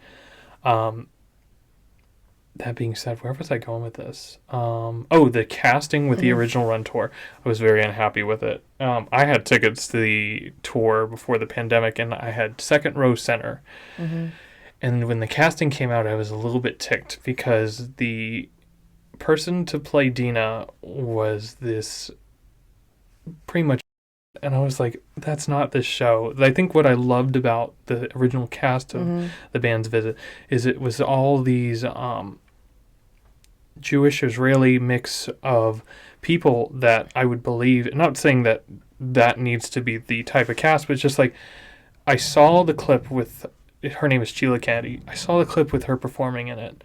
And I was like devastated. I was like, I hate this so much. I was like... It's a diverse play that should have a diverse cast to reflect the play, I think. You know what I mean? But it was almost like a caricature. Like, she was playing, like, the way Katrina would say, like, there's no culture, there's no art. And the way I'm saying it, like, think of that, but worse, like, there's no culture, there's no art. And I was like, I was so angry. And then they ended up changing the cast, and so I was really excited. Like, they changed it, and the new girl, I cannot think of her name, but she is a little bit more diverse, more reflective of the story. And I don't even think it's the diversity or the race terms. It was just like, what you could have picked the worst version for Dina, and I was just like, the new girl. Hopefully she's with the cast for this tour. If she is, go see it. And also, interesting enough, the guy who plays Tony Shalhoub's part, I forget his name, was actually the original. This was based off a movie, which was an indie film back in the early 2000s. The guy who played the bandolier is actually the bandolier in the tour right now. Oh, he did a small stint on Broadway. Actually, a couple weeks after me and my friend saw it, he started his small stint on Broadway. So now he's come with the tour. So hopefully he'll be with it too.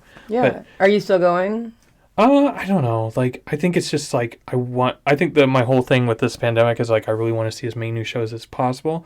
But I'd be down to like drive to Nashville. If it came closer, I would definitely see it. I think that's like, I had it with the Walton in Arkansas. Yeah. Speaking of which, that was like the best season ever. Like, there was a reason I bought a season with that. Once in This Island, Band's Visit, The Christmas Story, which I love, Christmas Story, and Anastasia. And then unfortunately escaped to Margaritaville. But I had some fun with that. As terrible a show that was. But it was like, compared to what season we got here, I was like, man. And then The Band's Visit. I love The Band's Visit. But yeah, like, if it came close, I'd go see it. I think it's just with this year, I want to see as many new plays as possible. Right. So it's like, I love The Band's Visit. And who knows, if it comes close enough, I will get my ticket quickly. But yeah. Very cool. Well, now I want to check the movie out. You said it was a movie too. Yeah, and the movie's interesting. Like, a lot of things they do, but they do the stage play. It's funny when you watch the play. They start out speaking their native languages, and then one of the characters kind of looks at the screen. He's like, "Don't you think we should speak English for the audience?" And they do that in the movie as well. And it's like, it was one of those fun little things. Like broke the fourth wall. Is that what they call it? Yeah. The 10-time Tony Award-winning Best Musical, The Band's Visit. Get your tickets now to one of the most Tony-winning musicals in Broadway history. Very cool. Yeah, The Band's Visit. What is your number 2 now, right? We're on number 2? We are on number 2.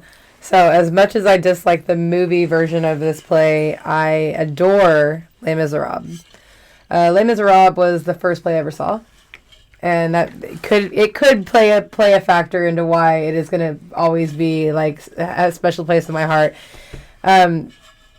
I can't get many people into it. It's super long, and I know that, but it's a beautiful play. Like, to me, like Cosette, Fantine, the women of this. I mean, obviously, it's not even really about the women as much, but God, it's a beautiful play. And I mean, when I was in high school, I've used, Do You Hear the People Sing in different contexts for like school reports and stuff. I mean, to me, it doesn't get a lot better than Les Miserables in terms of like, you got everything. You get the turntable on the stage, which is awesome. I know that we both love the turntable.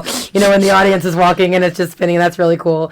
The set I think is great.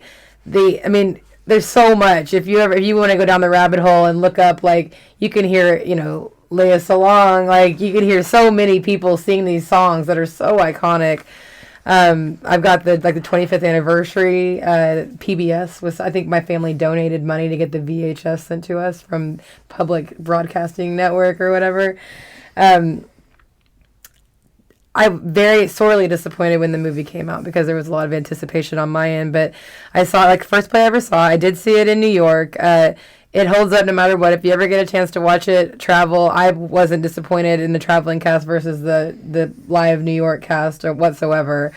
It's just long. That's what you have to get for. But for me, the length, I'm like, oh, it doesn't end yet. I'm excited about it. I'm like, oh, it's still going. And it's a lot. Like, I cry every time. Like, there's a lot of this. One of the best uses, in my opinion, of comedy in any play that's not funny is Les Mis to me with the innkeeper.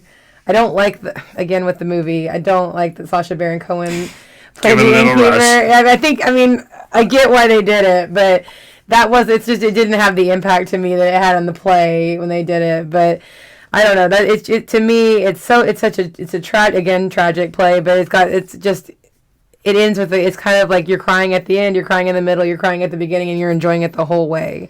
Have you seen Les Mis live? I did. It was one of those musicals again. Mm-hmm. I waited until I was able to see it live, or I didn't even watch the movie.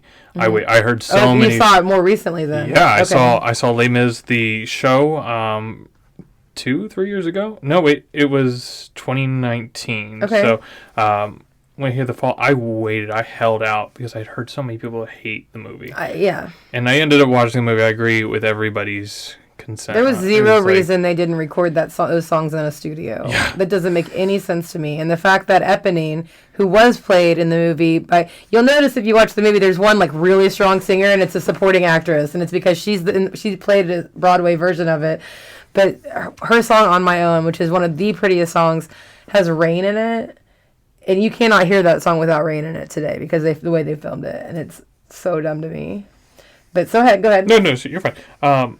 Yeah, it's just, I agree with I think if you love musical theater, you'll love this show. It's Did you love it? I did. Okay. Like, I was... Funny, Travis fell asleep, but he had work that day. But it's like, I was just there, and I was like, man, I want more of this. I think when the first act ended, I was like, really, already? I was like... And that song alone is another one of my favorite, like, first act closers. It's so cool. I'd seen that done so many times, and to see it live finally was just like, oh. I didn't get the turntable with this new U.S. tour, but I think what they did in replacement of a turntable in terms of cool staging was their curtain was the buildings that they used in the show, so they would come in and out. Okay. And it was just kind of cool, like these huge, like, 3-story buildings, and it's like they were usable. They weren't just sets. Like, there was like 3 windows on this side, 9 and 9, and it's just like they'd have people in, and it would come back in and out. That's cool. And when, like, they needed to show, like, a street corner, one side would come out and the lights would go this way. It was really cool staging. Yeah. Like, a little bit dark, so it's like some of the scenes I couldn't really tell who was where, and I was like 6th row for this. But the whole play is kind of dark. It's not like there's not a lot of bright colors or anything going on. Which I get it. Like, it's like the time the plague time. Yeah, the time that's set in for sure. Fantastic show. I love it. I think the only thing that is definitely like on the cusp of my top 10. I think the only reason it doesn't come closer is just maybe just it's a little bit older, and that's just like, I don't think that takes anything away from it, but I think it's just for me, it's just not I think when I created my list, it's just like it's a lot of musicals I've seen that have come out more recently. I'm a little bit older too, so Not- that not- doesn't not hurt. good. It doesn't Just- hurt anything too. I'm a little bit older as well. Yeah. No, I definitely notice with my list and yours, there's a big difference. I'm like the powerhouse, like it probably is still running somewhere kind of musical lover, like it's on some dark corner somewhere. Somebody's performing like this somewhere tonight, I bet. Who knows? You know? Funny enough, so I've been watching all of these vlogs coming out of everybody's first Broadway experience. I'm so excited when we get to see our first show. But this one girl I follow on YouTube, Amy Lovett, she went to go see the what is now at the West End is the concert version. So what's cool is the barricade is filled with orchestra members, and then they come in and it's not a very big stage. They use very minimal set pieces, but it's a concert. It's a full show. And she just she burst in tears. She was vlogging the whole experience. And I was just like, man, I'm so excited. Yeah, the 25th anniversary is similar to that when they did it for PBS. They just come to a microphone and sing their part and whatnot. Yeah. And there's one part where they have Jean Valjean from around the world sing in their own language. They all sing the same song, but one by one in different parts of it, but in their own language and come up and speak. It's really, really cool. One observation I want to make is that we're very different in how we approach going to a musical, because you avoid any sort of exposure to it if you can help it at all. And when I was a kid, when we went, when you're a kid, they do, if you're the parent taking your child to a musical, you want to make sure they retain something or they get it. True. So I was raised riding in my dad's car a full week before a play, on the way to school. We're listening to it, and I know it kind of by the time we go. And that's still how I go approach it, because I'm afraid I'm gonna miss something. I don't have to know the whole thing, but I do want to hear all the songs, or if I can. Just so I can be familiar, and I want to listen, but I want to actively be trying to pick up every word. And I get that. And I think it's just so when I was a kid, I think between when I first started watching musicals was around middle school and to about my first couple years in college, I pretty much did the same thing. I went nuts with a show I'd go see, because so Wizard of Oz didn't really wow me, but my next first touring show I saw was Avenue Q, and that's when the bug really hit. That's a good one. And after that, I saw Wicked, I saw Lion King, and I saw Book of Mormon, and all of them I went insane with, just I want to listen to every song. I watched the bootlegs. I got a bunch of bootlegs on my computer.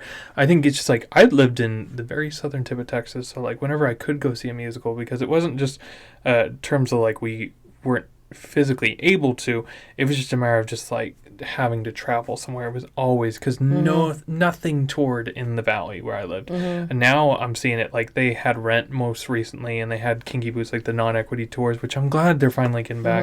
And actually a stage that was being built where I would have graduated the next year if I had graduated the year after, they're now doing musical tours, non-equity, but still I'm so glad kids are finally getting able to. But as a kid who grew up on bootlegs and albums, I understand that completely. As I've grown older and I'm able to take these trips, I went with my friend in New York a couple times. I take Travis, we will eventually see something, no matter what it is. I try to hold out. It's kind of like the My Fair Lady, I love the artwork and I love the original, but it's I'm really holding out, and it's just the coolest thing I've heard about it, and I've seen little snippets.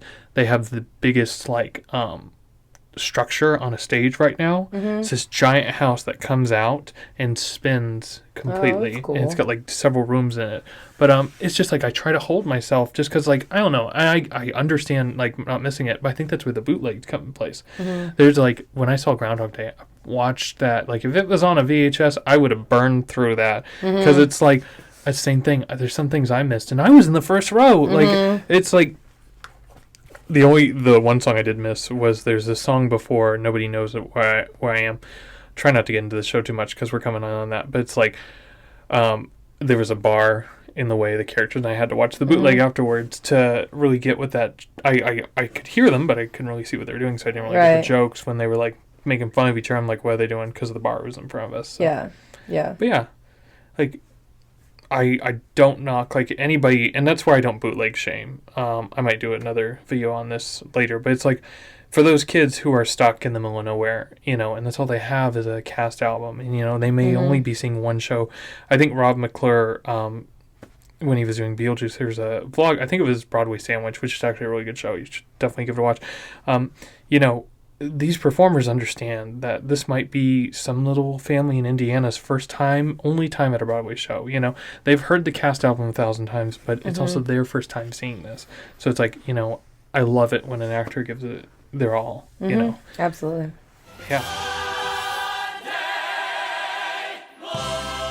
Les Miserables begins March 1st at the Imperial Theater.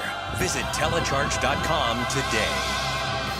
Anything else you want to say about Les Mis? Nope. Other than it's awesome. Segue into a show I just touched upon. I really tried not to, but anyways, my number 2. I'm going to break some hearts with this one. Groundhog Day. Before I say anything about this show, I want to say everyone who's in the minority, everyone else who's in the majority of like, Justin, why is this on your list? I understand. 2017, this was my first Tony Awards I'd ever seeing the shows on Broadway, or seeing a show on Broadway previously. So I was super excited to plan my next trip, and this was like, I'd seen these shows advertised when I was there, so I kind of planned our trip. Me and my friend, we watched it together over live stream, because she lived on the other side of the country, and we watched them like, what shows do you want to see like of our trip? And we decided on Come From Away and Groundhog Day. And we also want to see Book of Mormon. I love Book of Mormon. We'll get to that. But Groundhog Day, she said, like, they had a really good performance. And I agree with that. I was like, a little bit on the fence. This show, though, I am shocked how much I love this show. I'm dumbfounded how much I love this show. Of all the nominees, which I've seen Groundhog Day, Come From Away, and Dear Evan Hansen, and I've seen a bootleg of Great Comet, but I'll tell you this much, of the 4 of those, Great Comet is only good when Josh Groban is in it. That show is boring as hell. That may be an unpopular opinion, but I cannot get into that show so much. But of the 4 of those, honestly, even though Dear Evan Hansen won, if I had to choose, I would pick Groundhog Day. Honestly. And I think it's weird. I don't know. I still come back to it where it's like, what do I love about this show? And I think it's just like, at the time and currently, you know, I'm still working retail. So it's like, I feel for this character that feels like he's in a rut and he's never going to change. You know, he's doing the same thing over and over again. Unlike the movie where there is they do a fine job of showing Phil go through the day again and again and again. The stage musical of just how it's staged, and the entire stage is on one of several turntables of turning back the clock and re-saying the day, and it's staging. I think that's the funniest thing is, like, you go see a show 8 times a week, they're doing the same thing over and over again, but Groundhog Day is like, let's do it right in front of you. Not only the day, but let's do it backwards. The song that ends Act 1 one day, where it's like the whole day is going backwards, and the choreography for this show alone is insane. Like, but I think it's just the little things about the show of just why I love it so much, of just like these characters, like whether it's Phil or Rita or the townsfolk, of just like, they're all in a rut, and Phil brings them all together and shows them, like, you know, the little things can really help a person. And that just sits with me. It's the first show where I cried in a theater. And at the same time as I'm crying, I'm like, why am I doing this? Like, it's Groundhog Day. Andy Carl is also a part of that. I think his performance of just like, the man, like, tore his ACL the couple nights before opening night, and the fact that he still went on, you know, I think he should earn that Tony. Like, seeing what he did on that stage and knowing that he had a torn ACL, like, that's insane. Like, that's like Leonardo DiCaprio level of just like committing to a role and just like, I'm gonna do it 8 times a week. And you know, I did watch it. I caught the bootleg COVID. And because you had told me how good it was, and I don't disagree. It's a really good play. It was surprisingly good. I just had very low expectations, other than the fact that you spoke of it so highly, and it was good. And I think that's the other reason of just like, it has changed my, and that's the thing. I love my idea of what theater is to be changed. And I think before that, I had looked down on movie to musical adaptations so badly, and that really changed the course of it. I think if I hadn't seen Groundhog Day in 2017, my 2018 trip would have been vastly different. I don't think I would have seen Mean Girls or Frozen. Definitely would have still seen the band, but I think I would have gone to see something else. But it's like, before that, I Kinky Boots I love, but I think there's exception for like that rule of just like movie to stage adaptation. The Lion King, it's its own thing, but prior to that, I'd only seen those two, and the others I had seen were bad. I'm trying to think. The Bodyguard. I seen The Bodyguard that year. Good. Oh my gosh. So The Bodyguard is interesting. It has one of the worst stages I have ever seen, like on a tour. For that not to be non-equity shocked me. And they had a big name. I forget. She's an R&B star. But the fact is, she made that show. Like, if she wasn't in that show, it'd be terrible. Like, I mean, it was terrible, but it's like when she sang like the first opening song, it feels like a rock concert. It may look terrible, but it feels like a rock concert. And then like when she does the "And I Will Always Love You" and she's being lifted up, like she makes that scene. It looks cheesy as hell because she's on this little box and it's like being cherry lifted. It's like the scene in Wicked without all the smoke. Like, it's the dumbest thing ever. But I still was like, you know what, you get on that swing. You like, do what you can with what you have. Yeah, but yeah, it's just like Groundhog Day just changed my perception of just like movie to stage adaptation. It's my kind of comedy. I think the dark material it does touch on, and I think there was a warning in the pamphlet when we went to see, or the playbill. But the way it deals with that, I think it's interesting to see. Like in the movie, it's kind of like a joke, like, oh, he kills himself a couple times. It's funny. This one, it's like you see like 12 different Phils like committing suicide on the turntable, and it's just like, man, it's like some dark subject material, but it's like to see it play out. And then just like the final, just like him throwing himself off the building and then waking up, like it's just that staging is everything. If I had my time again, I would do it all the same. They say, but that's insane. Wouldn't you want to make a couple of changes? The Olivier Award-winning Best Musical is madly entertaining, a delirious reinvention that will leave you exhilarated. The New York Times critics pick Groundhog Day on Broadway. Very cool. Yeah. Well, we're to number one. We are finally here. Stephanie, what is your number one favorite musical? So in the vein of heavy, dark subject matter, it seems to be the path I'm taking. It's Rent. If you haven't seen Rent, go watch Rent. And what are you doing? Also in the vein, right? Where have you been? Also in the vein of movie musicals, I personally think you can see the movie, and you've seen Rent for the most part. To me, I don't. Like I saw the play when I was in high school, and I've seen the movie a lot of times. And to me, I never really thought of anything that I felt like I was lacking having not, with it not being the play. But I'll have to go see the play again to see if that's still the truth. But if you want to see the pro shot, Amazon Prime has it. So I think it's the 15th anniversary. I did not know that. Go watch tonight. Okay, perfect. I will actually, because I can't remember the play all that well since I was so young. One of the Schuyler sisters is not Mimi, but who's the Joanne? Light Your Candle? That's Mimi. Is that Mimi? Yeah. Wait. Oh, Angel is the one. I get them mixed up. I'm sorry. Yeah. Mimi. Yes. Okay. Very cool. So yeah, we were talking about In the Heights earlier, and In the Heights is coming out soon, and the original Mimi is in the Heights, but anyway, Rent, subject matter, AIDS epidemic, addiction, like a lot of different. It's all depressing, death, like all sorts of negative stuff, and yet it's my favorite play. I like the way they tackle hard stuff. I think it's impressive when any play, can tackle, like, and how is that a musical? Like, how does somebody write a musical where you're like, it's going to be about the AIDS epidemic, it's going to be super fresh, like, because that came out in the 90s, and the AIDS epidemic, we was really on the heels of it, if not during it, you know what I mean? I don't know the timeline exactly, but, like, Jonathan Larson wrote that play because of his friends, because he was of the world around him, and how you write such a masterpiece, that such as Rent, that is so engaging, that it was like the Hamilton of its time. I mean, there used to be kids in line they get like different tickets for these. They wanted these certain kids to have access to the play, knowing that they probably didn't have, Broadway money and whatnot. And people saw it over and over and over again because it spoke to them, and it brought a lot of people into the musical scene. And to me, I mean, that's the kind of music like that. Like No Day But Today, Idina's version of that. It's a very slow version of it. I want it at my funeral. Like that song resonates so much to me.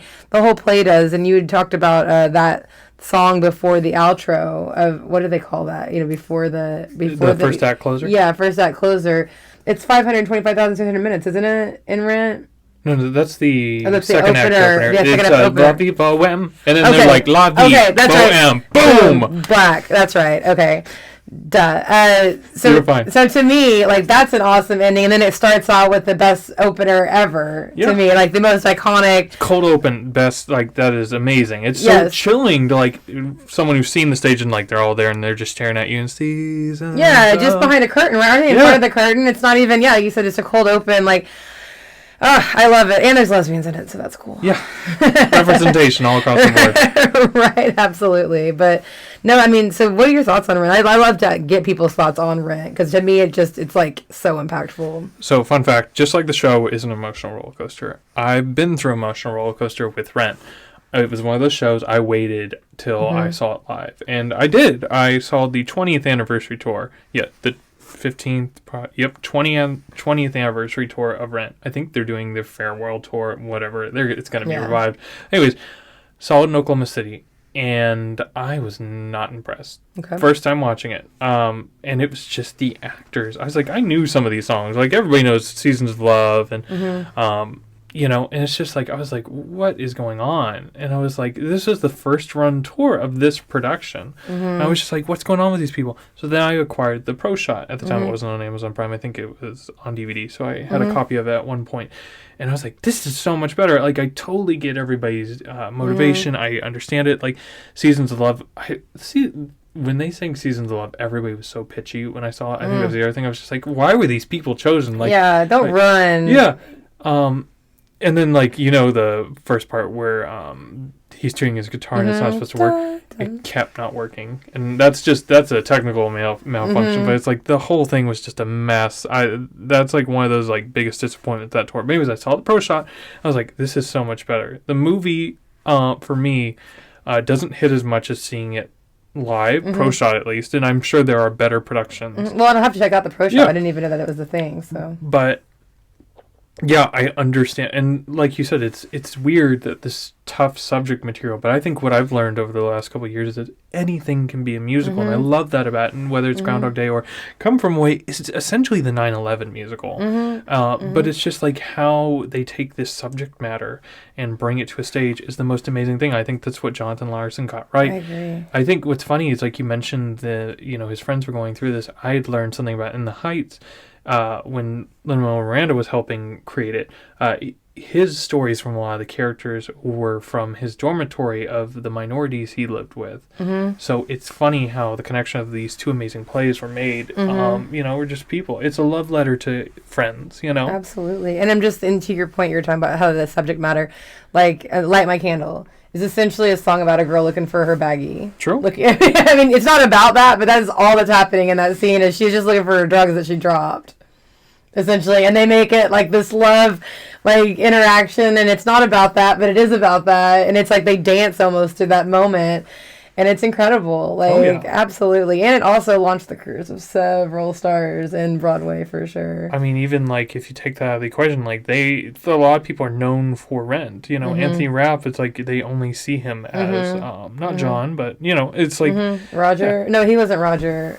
He's not Roger guitar. Maybe it was John. Was it John? Oh, I'll have to look that up. But I'm not sure. either way, like, again, mainstays, like, that whole cast as a whole. Like, what's funny is, like, there's a lot of shows where they've shown up together. Aida, I didn't know, Idina Menzel and the guy who plays Roger, M. Pascal, were both in that. If you haven't listened to Aida, I was really sad because they were going to... I've seen Aida. You did? Oh my gosh. I saw it years ago. Isn't it great? I love... My Strongest Suit's one of my favorite. Like, that's like a playful song for me all the time. Yeah, I love Aida. They were supposed to be a... not reunion, but like not even a revival. It was a remount tour. They were going to use the same set pieces. It was supposed to tour this year, and I was going to travel to Des Moines again. Like, I want to see this so bad, and it got canceled. But it's like, man, yeah, like that show is amazing. M. Pascal, I actually saw M. Pascal in Something Rotten. Oh, really? Yeah, and I like him a lot. What's funny is, like, a friend had seen it that week, and he's like, Mark. Sorry, yeah, that was gonna drive me crazy. It was Mark. But while we're watching, a friend saw it later that week, and he's like, I kept seeing the guy who plays Shakespeare, which is fitting enough. I think that was perfect casting. he's like, Shakespeare's looks familiar. I'm like, you really don't know? He's like, tell me. I'm like, no, you have a playbill. Go find out. And he threw it away. And it's just like, so for 2 weeks, he's like, just tell me who he is. I'm like, he's from Rent. He's like, oh my God. Like, it was like, which is funny. He's like, he always goes back to Broadway. I don't think he's done a main role in a hot minute, but he's like, he was in Pretty Woman. He was in Aida. He did The Music Man, another revival a couple years ago. Like, it's just like, M. Pascal has constantly been going. But it's like, so it's a lot of them, like Idina Menzel. Kristen Chenoweth. Yeah. I mean, why, it's what they love. Yeah. That's why I envy them, because, like, that whole saying, like, do what you love, you never work a day. I mean, I truly believe people like themselves do that every day. We could talk about theater for the rest of our lives. I love it so much. I do it, Right. We'll see. The box office records that break each day. The critics who've called it rousing, moving, funny, and thrilling. The breakthrough musical of the 90s. Rent.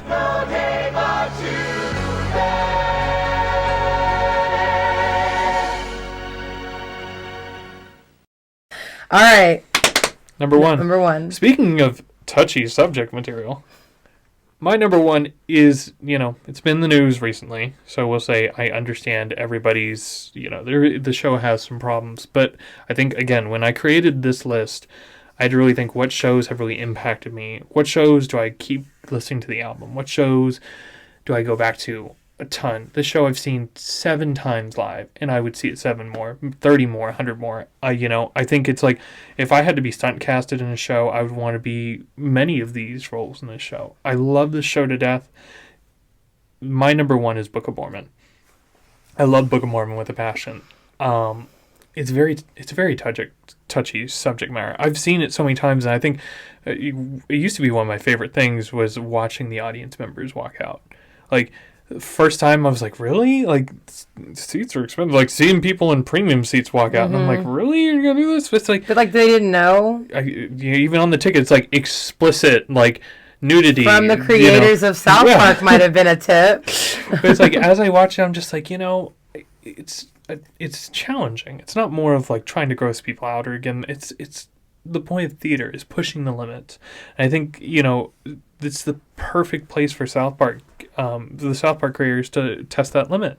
This team alone, whether you got the book by the South Park people, you've got the people who did the music for Frozen and Avenue Q, and I believe it without even like knowing that fact, because this music is so catchy. Do you feel bad for going home and singing Hasadiga Iwawai? Yes, you do. But it's like, it's so catchy. These songs are like, they wanted to write a classical Broadway musical today, and they did. Like, this is like Music Man territory of like, I honestly think it'll stand the test of time. I think now the rumor is they've done a lot of like training with the original team to try to make it more PC, so I hope it doesn't ruin the show. But that being said, I do like that for a show that's so crass as it is, like, they can still, for a show that's also about community, they can find a better way to bring more people to this wonderful show. I think, it's run its time. It's in a certain been out aspect. for a long time. It really has. I was shocked to see, like, it's playing across from Chicago. I was surprised to see it still going. I didn't even realize. 2011, and so what's funny enough, it's like you walk in the theater, it looks like it's been loaded in. It's so, like, that theater is so nice. But yeah, I think every single time it's just like, I appreciate it even more. I've seen it from every view in the theater. There's not really too many bad seats for that show, but it's just a show I always want to come back to. The characters, I feel for them. And like I said, like, if I were to be stuntcasted, I would play either one of the 2 main Mormons. Like, I see myself as either one. It's just a thought of community. I'm not even a religious person, but the fact is, when they've hit that final song in that show and it feels like a gospel choir, I feel like I've gone to church. Like, I love it so much. It just fills me so much joy. It's hard subject material again, but it's an amazing show, and I only wish it the best going forward. No, I've heard the soundtrack, and I'm aware of some of the we'll call it raw subject matter, but it's got some iconic songs, just the way they tell the story too, just the ding dong song and whatnot. I love it. The staging is really cool. I think, is it called Hello, that song? Yep. So speaking of Act 1 closers, Book of Mormon has my favorite. They have this song where basically the main Mormon, Elder Price, is basically questioning his faith, and he's just like, "Why was I put here?" His other companion Mormon for their mission I trip. believe. No, that's Act 2. Elder Cunningham is put into a position of just like, I want to have friends, but I'm still, I'm kind of a weirdo. And then the tribe that they're helping out is about to be murdered by this warlord. So they need help, and they find out that this religion might help them. So it's these three groups of people of all coming to conflict, and this song starts with Elder Cunningham being like, it's time to man up, and like... Okay. So it turns into like an 80s rock show, and I love it gives me chills every single time. Like I remember when I was ringing my friend her first time seeing it was our second Broadway trip. I told her this song is one of my favorite musical theater songs, and seeing like they have this like little bridge that Elder Cunningham rides, and everybody joins that final note, and it gives me chills just like One Day More of like the lights coming up, and it's just like that's what I thought Broadway was. Now I've changed my opinion on that, but it's still one of my favorite songs of my favorite shows of all time. It's just like I literally, there's some nights if I feel so bad, I will watch, like they have this one version with Ben Platt was Elder Cunningham in one version. Gavin Creel was his Elder Price, and they do it perfectly. He even adds his own little riff to the ending note, and it's just like I would watch that 1,000 times in a day. So Elder Cunningham's the goofy one, right? Yep. Ben Platt played that character? Yes. So interesting. He auditioned while he was doing Pitch Perfect, got the role after doing Pitch Perfect, and did the Chicago tryout, did the tour for a bit, and then went to Broadway, and then from there started doing the workshop work for Dear Evan Hansen. Kind of like snowballed. What's funny, there's a picture of Andrew Barth Feldman, who played Dear Evan Hansen on Broadway, at the stage door for Ben Platt for Book of Mormon, and they're both together. And it's weird how those two, like, it's 1 in a million chance. It's like they took a picture, and it's just like both Dear Evan Hansens. That's awesome. That being said, I think Andrew Barth Feldman would be a great Elder Cunningham. I'd watch that. Like, let's finish it, go full circle. Right. Jeremy Jordan actually played Elder Price as well. Okay. Like, there's been so many people take on that role. And I know you really love the original, right? Who played the original Elder Price? Andrew Rannells, one of my favorite, my God, Broadway stars of all time. He's like number one in terms of like the male Broadway stars. But it's like, man, kind of sad that I haven't seen him sing in a show. Saw him Boys in the Band, but still, he's a presence. If he does another Broadway musical, I will be there for sure. I think it's a matter of like, he's blowing up right now. So I think it's just a matter of just like, it might be another Sutton Foster idea where it's like, he's kind of at Hollywood right now, but he'll come back. I think he'll come back for sure. Yeah.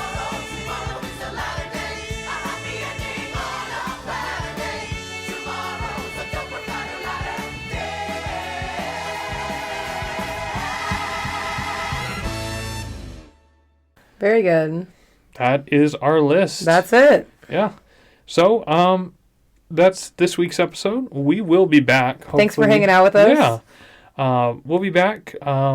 If you have any ideas on what you'd like us to touch on in terms of like theater topics, let us know. We can do another top 5. We do top 5 favorite theater songs. That might be fun. I'm sure they're not from the shows we love, but yeah. Absolutely. This has been S&J Talk Broadway, and we will see you soon. All right. Bye, guys.